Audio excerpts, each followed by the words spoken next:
Vandag is ons by die Simbra Verse Karnaval, wat 'n inisiatief is wat die nuutgestigte Simbra Raad op besluit het.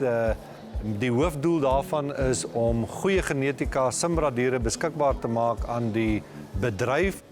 Simbra bestaan uit die samestelling of die samevoeging van die twee basisrasse, wat twee baie sterk, baie goeie rasse is, naamlik die Brahman en die Simmentaler.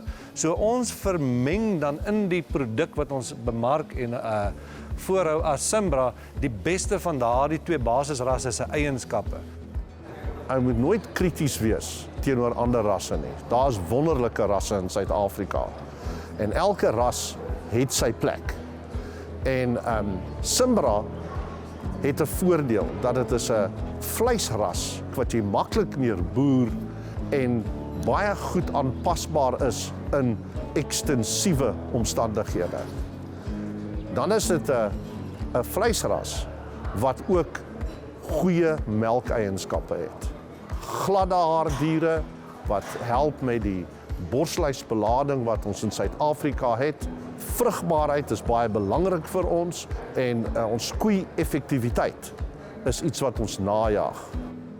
Die rede hoekom ons Simbra boer, Simbra is net 'n great ras om mee te boer. Dis 'n maklike ras om mee te boer. Dis 'n ras wat eintlik per toeval is dit met hom begin boer in die laat 70s en dis 'n ras wat net vir ons werk.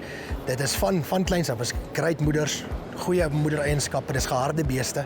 Hulle kan in enige area aard en produseer in enige area. Dis belangrik.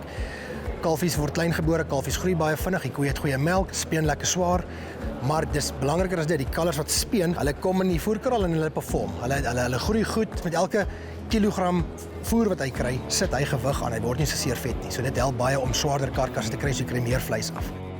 Wat anders is en wat beter is, waarom ons baie ernstig werk by die Simbra, is om seker te maak dat ons diereteel wat geneties superieur is, met ander woorde diere wat as gevolg van hulle genetika die vermoë het om vir jou waarde toe te voeg. Vir daardie mense wat wil toetree tot die bedryf en spesifiek in Suid-Afrika met ons klimaatsomstandighede is 'n sintetiese ras soos Simbra 'n goeie keuse.